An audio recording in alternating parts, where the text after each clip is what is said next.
Manx Radio's Countryside is brought to you by NFU Mutual. Well, hello and welcome to this week's Countryside programme here on Manx Radio. I'm Simon Clark. And I'm Kirree. Well, a couple of weeks ago, I bumped into a Manxman on the way walking his horses down to the beach. I caught up with Ned Kennaugh. And I went along to speak to one of the island's farming contractors, Philip Hampton, to find out if work is getting done on schedule around the farms with the recent weather. Yes, we'll be hearing more about weather and the problems later on in the programme, but just on the farms at the moment, people trying to get muck around the places, but gosh, it's still a bit soggy, mucky to say the least, really but still hearing lots of bleating of lambs around the place, and it's just a reminder for people to, if they're out with dogs, isn't it? Because you'll have seen on the news of recent times quite a few of the dogs that have gone astray a bit, really. So it's the sort of time of year where if you're around fields and agricultural areas, to make sure you got your dogs on leads, isn't it? Just be extra cautious at this time of year. I know our islanders are very good to stick to the countryside code, but more so at the minute. We don't know what's around the corner. Sheep and lambs could be sheltering and you don't think they're there. The field might look empty, but all of a sudden come across them quite quickly.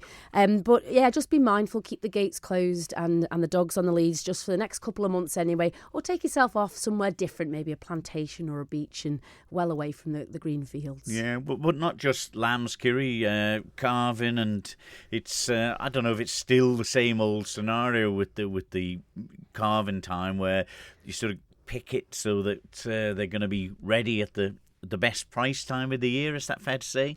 Well, that is right. Yes, the same with the lamb production as well. They're always trying to be market driven now. You know, farms are still businesses, and you know they breed and raise the genetics that are fit for the certain times of years. And yeah, like you say, the calves will be getting underway. March is predominantly the month for the calving. A lot of the beef cows are inside because the winters are just so unfavourable to be out now. The seasons have changed over the last few decades, and it's just so wet underfoot that they'd rather get them born inside, up on their feet, and then as soon as the weather and the days start stretching out, they go to the fields. Yeah, well, talking about the fields, it's fairly difficult and people have had to move stock into other fields just to get access through the gates with some muddy areas where the water's been standing and not had the chance to drain away. Well, I went along to speak to one of the island's contractors, Philip Hampton, to find out if it really has been as difficult as the weather has shown us. Well, Simon, hopefully there's a bit of light at the end of the tunnel now that spring's coming, but it's been a tough last 4 or 5 months, really, where we are a bit behind because we've had nothing really but incessant rain since the middle of October. But we're hoping to get it up to date on the maintenance, and there's a lot of polishing and fixing being getting done over the winter months. You say 5 months, is that the sort of longest spell you remember where you can't get on with something, at least in the fields? Yes, I would say this last year has been the hardest I've ever seen. And I mean, I know I'm a relatively young 50, but yes, it has been a tough one this year. But what you said about maintenance and things like that, you're always tinkering, but of course that's preventative maintenance. It's not, at the end of the day, you're all businesses, and you've got to have something coming in if you're not out working. Yes, well, we do tend to do the odd bit of work and welding and fixing for other farmers, and a few different sort of electronic jobs and things like that, and a bit of fencing to tide us over.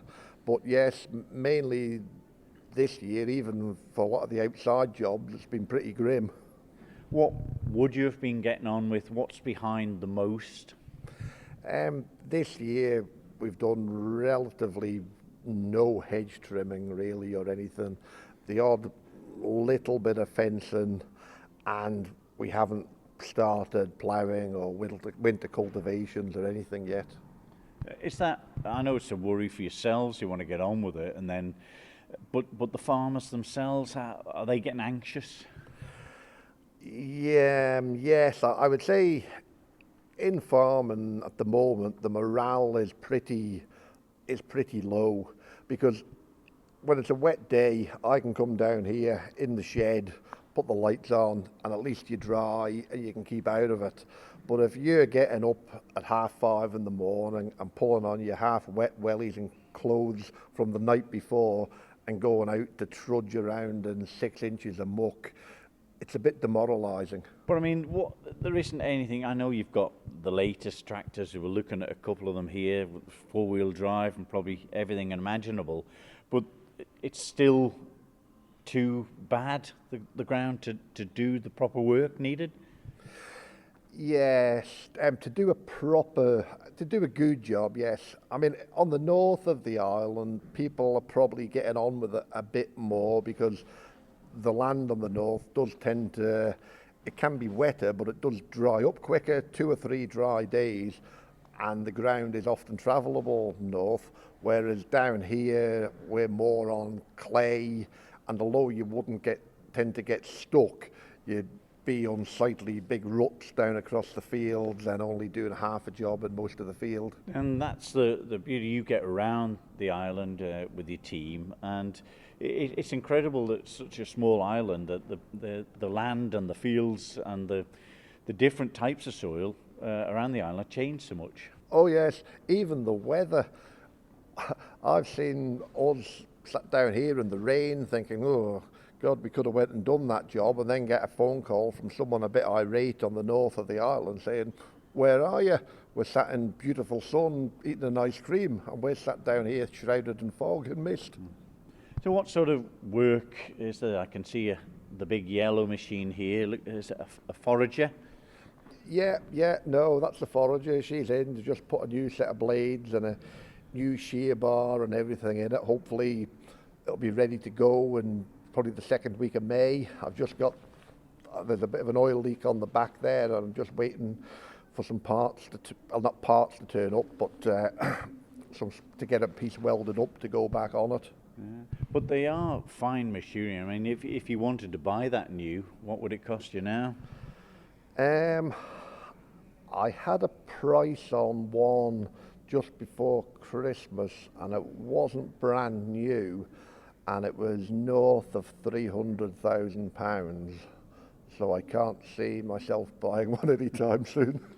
So it's a lot of money to have in, and with the way farms have gone, I mean, I suppose they've moved away where they used to do a little bit themselves many years ago when I was younger. Everyone had their own little cutter and they could do a little bit themselves, but it's sort of moved away from that to the contractor, because I mean, you can do 100 times more with your machine than the general farmer back then. Yes. I mean, the way the weather's gone, these machines here, even over here in our small fields, we can push over 100 acres a day.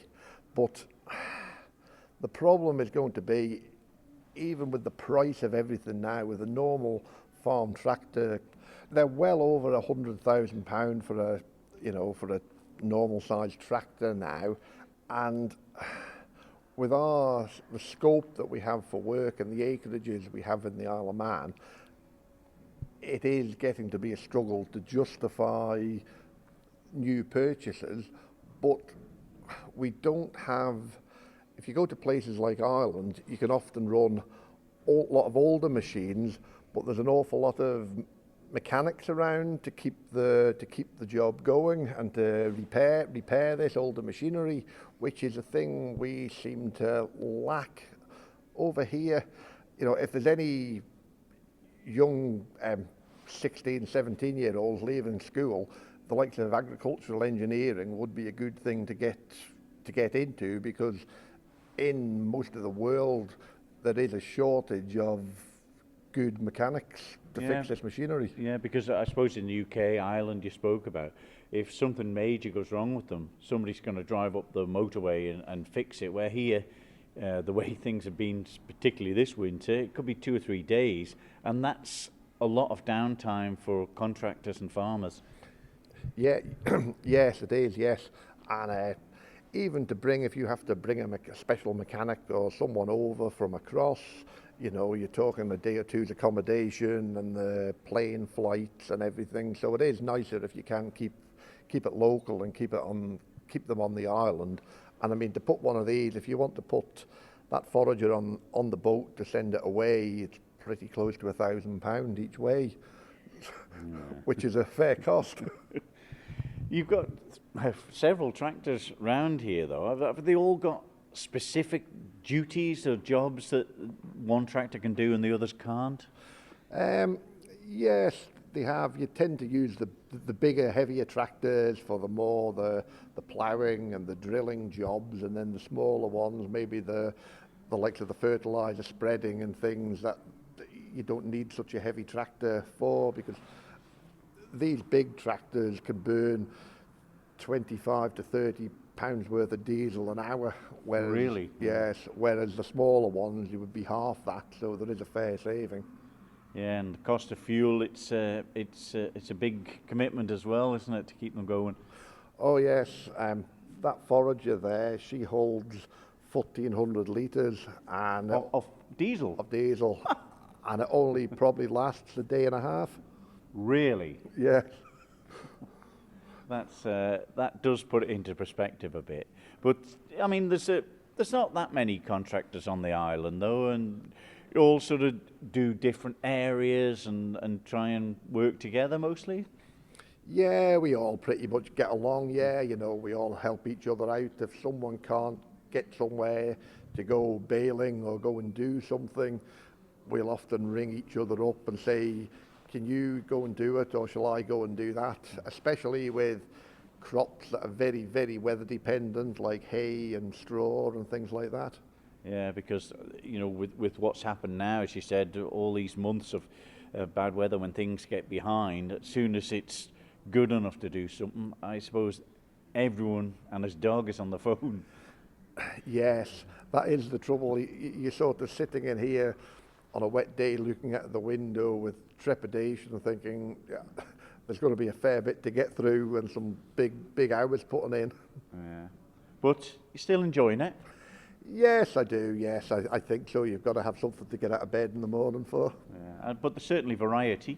Yes, I think that's one of the appeals really, and especially over here, if you're on these massive big places in other parts of the world where you might be sat in a couple of fields doing the same job week in, week out, whereas we have, you know, it's the variety of life that's good over here sort of thing, and it's nice to get out and about on the farms and maybe have a cup of tea with the various characters that are around and things like that. One of the Isle of Man farming contractors there, Philip Hampton, saying how difficult it is at this moment in time, and there'll be a big rush all at once, won't there? It's always the way. I've seen a few fertiliser spreaders gone out just recently after a really wonderful weekend of dry or sunny weather we've had. But yeah, Philip with a young family there, they're all keen to get going and be part of the Bigfoot contracting team there at Bollerwhetstone. Yes.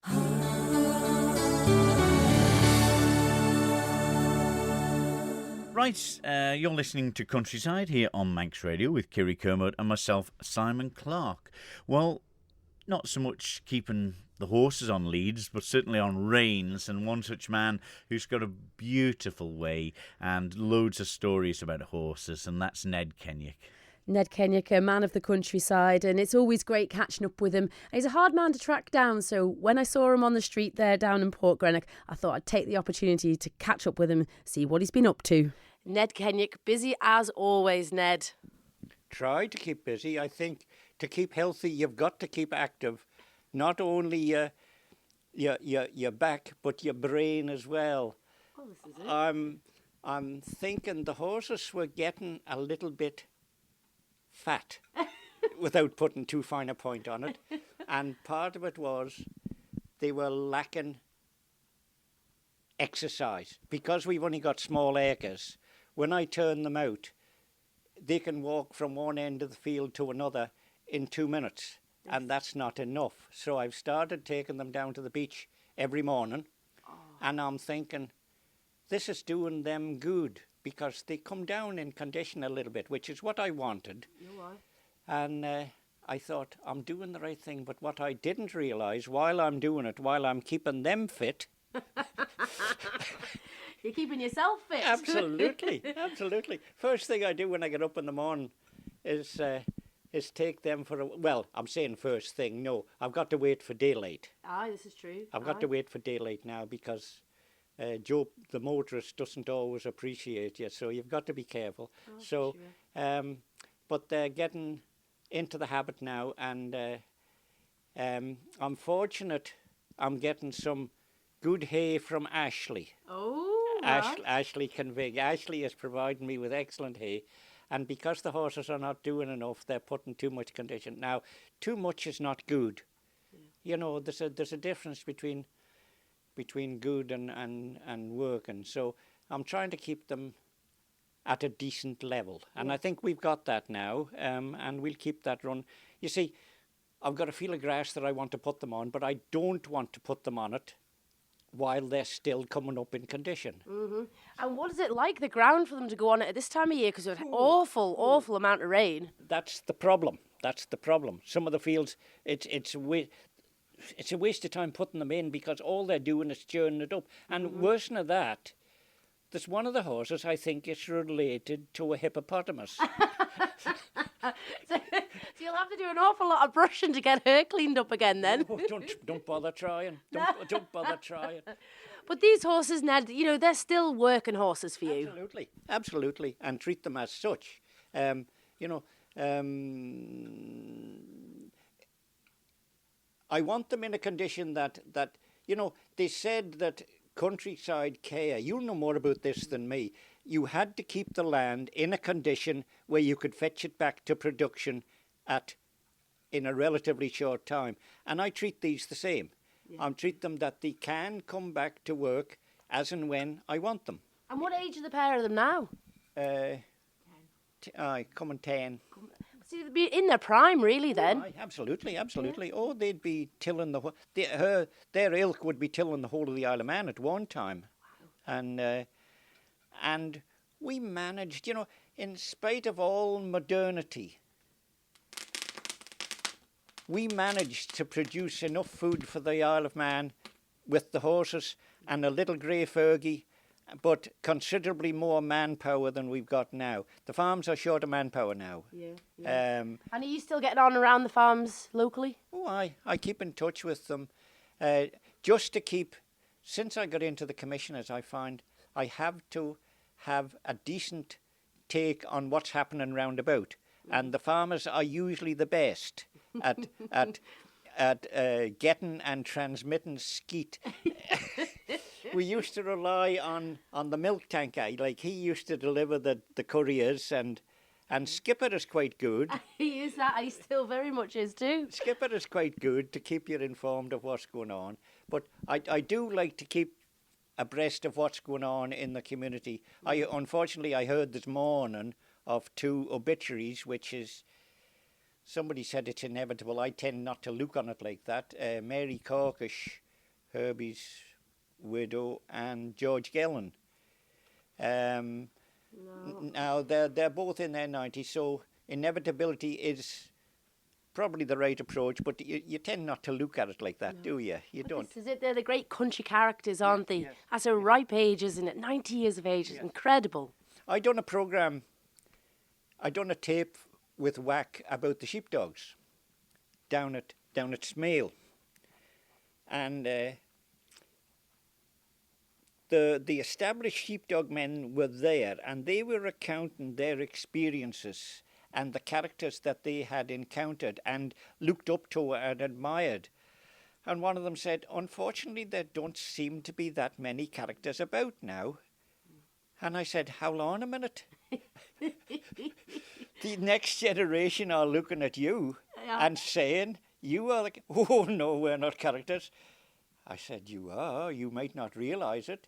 He said, what makes a character? I said, a man who's not afraid to say and be what he is. Don't be motivated by other people. Do what you think is right, say what you think is right, as long as it's within reasonability, and you'll be assessed and placed in an echelon by humanity, and you have no say in that. Society will decree where you fit in, and all you've got to do is hope you've done enough, you've got enough brownie points on the way. But your work ethic here, Ned, you know, in the Glendraw Road here, you're out, you're sweeping in the greps and keeping the leaves clean and tidy, you're fixing up the gates. That work ethic that you have for an older person in our community in Santon, you know, how do you see the generations have changed? Funny you should say that, because only this morning, for no stimulant at all, I was thinking about my children. I had 5 children, 3 boys, 2 girls, and the boys all went to work on farms while they were still going to school. Now, work was work. It wasn't just turn up on a holiday. They were Gordon was down with John, helping John. He was milking and scraping slurry out, and Brian and Peter saw that he was getting wages and they wanted. So I went to see David Anderson. I said, "Can you accommodate the?" Well, he said, "Send them down." See, they were still going to primary school. Wow, that's a young age. Indeed, and they had bikes, so they were going down on a Saturday and the holidays. And I went down after about a fortnight, and I said, "Are they in the way?" Aye. And he said, "No, no, no." He says, "I can send them fellas to get the cows in at night and leave the men on the field." Aye. And when we're shifting sheep, and he said, Brian is a wonderful asset to him, because when we're lambing sheep, Brian can take a lamb from a sheep because he wants to learn, he's keen to learn, he's strong, and added to that, he's got a small hand. Oh, this is it, isn't it? And Yeah. he said, David said, Brian is a one. We were in bed one Sunday morning, and Brian came in and he says, "Can you give me a hand?" When I looked, he just had a singlet on and his arm was covered in blood up to his shoulder. I said, "What have you been doing?" He said, "I've just took 2 lambs from a sheep, one of David's sheep." And I said, "What's the problem?" He says, "I don't know whether she's got another one or not." Oh, gosh. Tricky. So I said, "I'll give him a ring." So I rang David. And he says, "I'm coming up this is when we were up at Knockala Beg. He says, "I'm coming up in a few minutes." He said, "I'll see." And sure enough, he did come, and I went down, and she had another lamb. So I said to him, "I hope he's not overreaching himself." "Oh no," he said, "Brian is confident and he wants to learn." And he said, "He'll ask me." I said to them, "How did you catch the sheep to start with?" They had no dog, you see. No, and at primary school age as Yes, well. yes. Young as young. We just gathered them in a corner and made a run at her and fell on top of her. Oh, goodness. But that's how kids think, isn't it? And you've got... I'm rambling a bit here now, and I've got to get to the punchline. The punchline is them 3 boys have all held good permanent jobs since they left school, and I think that was the essence of it, was getting the work ethic into their brain while they're still absorbing the knowledge, and they haven't forgot it. No. The thing is now, they're nearly ready to retire, and I'm still working. But you wouldn't on it any other way. You're out here now, scratching with the horses. Not at all. When I was ill, when I contracted the lepto, well, I was recovering. It took me a long time to recover from that.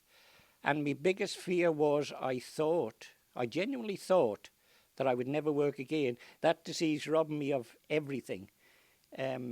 Most of all, enthusiasm for... And I thought I would never... And John said to me one day, I was telling him this, and he said, "Don't worry, that's nature's way of switching off until you're ready to come back to it, till you come back to it." And I did, but I was terrified. No, not terrified. Afraid that I would get to a state where I would wake up in the morning with nothing to do. How do you put the day in? No. A long day, wouldn't it be? Well, I think so. I think so. No. But as it happened, it didn't happen. And that's what... I don't need to be motivated. It's there. Yes. It's there. You know, when you get up, you know you've got to do... Sometimes you say to yourself, first wet day, I'll have a day off. But it never happens. No, you've got logs to split and things to do. Alison Blackman, my doctor in Ballasella, I was telling her one day, when I was recovering from... I was going back as an outpatient. And I said, I went in to see her one day, and I said, "The people in the waiting room will be wondering what I'm doing because there appears to be nothing wrong with me." And I said, "I feel a bit guilty." I said, "It's a bit like taking a day off when the sun is shining." And she says, oh, I know all about that. She says, on a wet day, my waiting room will be full of farmers. They might be sick, but it'll keep till a wet day. Oh, never. Well. And that's the way you think. That's the way it is. And that's the way the country people think. And it doesn't change. It's born into you. That's right. You don't have to try too hard. No. You might have to try to get out of it. And some of them manage it. But no, it's up here. I've written a book in my head. I haven't got it put down in print yet, but I've got it. I could do it all in 2 hours, but I can't spell. I'm sure there's many a person who would help you with that book, Ned. But the main theme through that is it's about a single man that's farming. It's how do you say this? It's an autobiography in the third person. Mm-hmm. It's just somebody else looking at me. And the main theme throughout it all is the obligation to the livestock. Yeah. A total commitment to the life. You know, this fella goes off to Douglas. Now, that's a major event in the era that I'm talking about. Goes on the train to Douglas. And he's got several shops to call on when he gets there. He's got to go to Colton Cowley's and Clegg and Crane's and Riley's and Gilbert Harden's to get a spare tyre for his bike, and Teddy Hudson because he's got a pair of boots in getting sold, and then go to Boots because Boots the chemist was also selling veterinary products then, worm and boluses for the sheep, and then went to the chip shop in King Street and had a feed, and then went back and caught the train home again. But when got to St. John's, going home, it's getting dark. And then it's a rush to get home to see to the stock that you've left. Yes. That was the main thrust of what you were doing, was because you were dependent on them and they were dependent on you. Yeah. Without doubt. Yes. Without doubt. And that's today the same, isn't it? Yes. Here are tending to these ones and it keeps you going. Nothing changed. Priority. I had a little bitch, I called her Suki, and when I went in the morning, I left. She come down to the end of the road with me, and then I had to send her back, and she didn't know what that was about. She never knew what it was for me to send her home. Mm-hmm. And yeah. I was saying to her, you go home and look after things till I get back. And she went. And that connection, isn't it, between the man and the beast? Yes, and that night when I come home, she's there at the bottom of the road waiting for me. Yeah. Oh, the loyalty, yes. Unbelievable. But the amount of love and passion and enjoyment that we get from the countryside, you know, you're here today with the two big horses looking mighty fine and all the rest of it, but they wouldn't be looking like that if you hadn't get the care and attention over the years, and along with Sylvia as well. It's commitment. It's commitment, total commitment. They come before anything else. And that's right. That's how it should be. How it should be. I sometimes wonder whether I've got the right when I'm taking the horses down to the beach, and they're trained now and doing things by repetition. But I'm thinking, have I got the right to domineer these animals to this degree? And I satisfy that by saying, yes, I have, because I look after their every need. Every need. Their health, their food, their shelter, and you can't do no more than that. No. You can't do no more than that. Sometimes I knew a man once that, I knew him, but it wasn't him that told me the tale. It was his daughter that told me when he was putting cattle into the abattoir. He would get them in and he'd put the ear tags in them and he'd fill the form in and leave it in the cow's window, and then he'd go off fencing somewhere. He didn't want to see the beasts going. He didn't want to see them going, and he was very quiet, didn't say very much, but he was obviously deeply involved with the animals. And most of it, I'm not unique. No, I'm not unique. I'm just one of a band of people who are committed to this movement. Yeah. And those that are will know what it's all about. They wouldn't say that. No. They wouldn't say that, but they wouldn't admit it. But if you get talking to them, you'll get the inner story. I'm talking to Ashley, and Ashley is telling me how well the lambs are doing. Now, I didn't know there was any lambs, but it turns out the lambs are up at Ronagh. And who's looking after them but Sandra? Absolutely. And he's telling me, and when I get talking to Sandra, she just lets little bits slip about how well the lamb. Ashley's saying, when it comes on, when there's a cloud goes over the sun, she's gone running out to fetch them in case they get wet.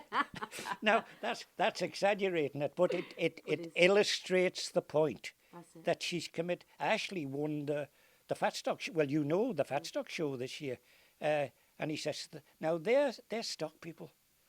Now you don't achieve them results with a shout and a big stick. No, golly no.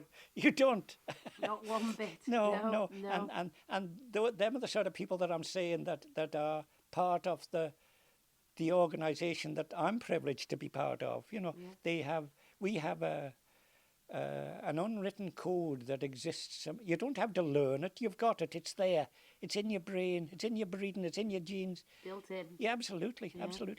But is it like you were saying about Ashley and Sandra? It is a team effort. The two of them, the two boys there, that's right. and just working away. Yes. Just the effort that goes into it, but they never probably think of it. No. It's commitment. It's total commitment. I'm quite sure there are people who will give you another argument.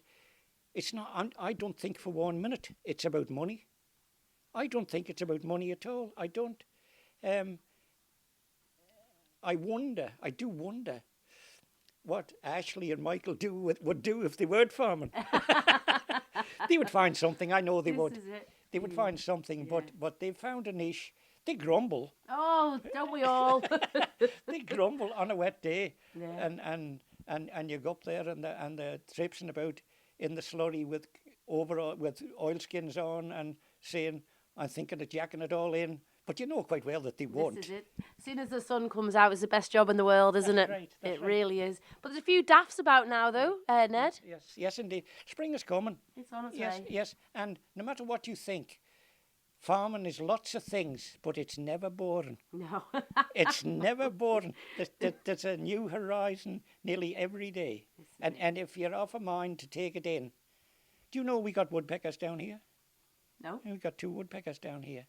We got a peacock on the lawn. We've got more hens running about on the lawn. We've got a load of pheasants and ducks. Hedgehogs are coming tonight to be fed. Oh, lovely. Feral cats. I was talking to a woman yesterday. Where was I yesterday? Oh, was I at the funeral yesterday? Oh, jeez. Yes, it was at the funeral, David Dodd's funeral. And I was talking to a woman, and we were talking about work, and she said she was enjoying her work. And I said, well, I'm fortunate because I've done more or less what I've wanted to do all through my life. Yeah. Now, not many people get that opportunity. No. You have to make some sacrifices. Oh, yes. You've got to make sacrifices, but job satisfaction is worth. You can't put a price on it. Absolutely not. If you're happy with what you're doing, it's not work. No. Oh, you never work a day in your life, do you? No, it's not. No, it's not no. work. I was up when I was working for the Kirree on the tramways. I was up at Inamona one afternoon turning hay, and it was a beautiful day. There was a good crop. Everything is going nicely, and I'm going across the field, and I just reached down and pulled the cutout on the tractor and stopped it and just sat there. And I was thinking to myself, I'm really enjoying this. Now, how many people get that opportunity? No. A lot of people probably get the opportunity but don't realise what's actually happening, and just stop and think. You know, I'm doing exactly what I want to do on a fine day, and everything is going. And I bet you still think of that leaving today. Absolutely, it won't go away. That won't go away. No. That's burned into my brain. Among a lot of other rubbish that I've accumulated. But we've got to find someone to write the book then, Ned. So if any of our listeners out there are good to type, can translate the dialect, we'll be absolutely spot on. Oh, it's written, it's word perfect from beginning. The only problem I've got is trying to work out how I end it. Ah. How I tidy it up at the end. I've got 1 or 2 ideas kicking around. This hasn't come about in 10 minutes one wet day. This is what we've just been talking about. This is just an accumulation of what I've experienced in my lifetime. Now that'll be one heck of a good read for us then. I don't know. It will for some people. It will for some people. But sometimes you have to be of a mind. Do you know, I went down, when I was working for the Kirree, when the trams finished, end of September, all the horses turned out, all the staff went, and it was only me that was left.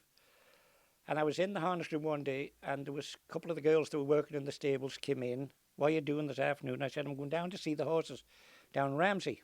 Can I come with you? I said, yes, you can. We'd some horses at Cronkavody first, so I had to go and see them. They were up on Georgie Quirk's up on Stockfield Road.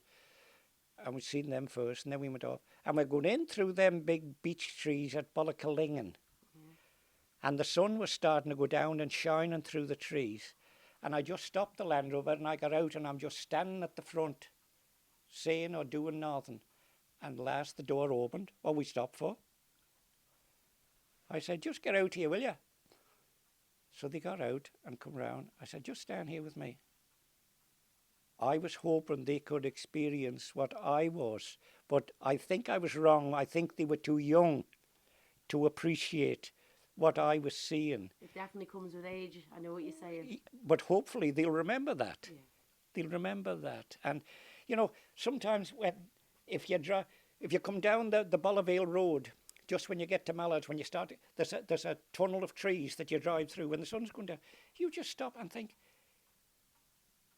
One of my sons went on a package holiday to Egypt several years ago, him and Wendy. And when he come back, I said, how'd you get on? He says, all right. I said, you don't sound very enthusiastic. Well, he said, we were in a convoy of 7 coaches, and there was an armed guard in front and 2 armed guards behind. I said, that's not a holiday. I said, I'd rather go to the Mooric for half a day. But there we are. We're worlds apart, aren't we? Absolutely. And you know, today, how still it is down here, and a good weather day it is as well. And just the small things that you appreciate. The wind this morning, when I went out this morning, there's quite a breeze blowing in through the gate, but the wind was warm.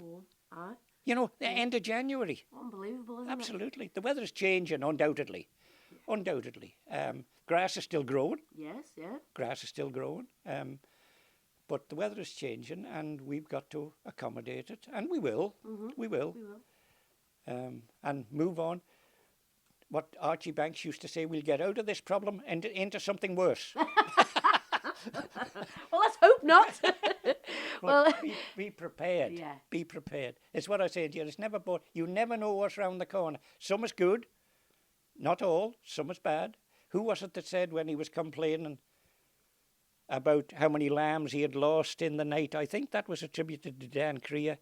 And he said, never mind the dead ones, get home and look after the live ones. 100%. Yes. Mindset, isn't it? That's right. That's you right. know, That's some of Mother Nature can be so blooming cruel at times. Absolutely. And they, you know, you need to keep after the right ones. Absolutely. And hope you're doing the right thing. There we go. That was Ned Kennaugh, busy and happy as ever. And what a man. Just hearing that Manx accent is just lovely, isn't it? I'm not sure you could get the accent into the book he's trying to write. It'd be difficult to put in how Ned speaks, because he's got a wonderful dialect of the Manx, hasn't he? And to try and put that into words would be fairly difficult, really. So let's see if we can, or the public can find somebody can help. Yeah, get that notes written down, and what great stories. And he could talk to you for hours. You know, we've only just had a few minutes with him, but just of years gone by, and what a heck of a memory he's got as well. And he's happy that life is changing, and he's had, you know, a good time at it. But yeah, if anybody's out there wants to help him write his book, he's all for it. Yes, indeed. Plenty coming up on the using of Manx, because obviously it's been highlighted over recent times with the sometimes lack of items on the shelves of the Isle of Man shops and supermarkets, and the drive for people to become a little bit more focused on buying the local produce, and that's something that's been highlighted in this month and next month as well, Kirree. Indeed it has, yeah. The Manx menu is throughout February, where we can enjoy tasty creations for the month of February from all of the different establishments around the Isle of Man.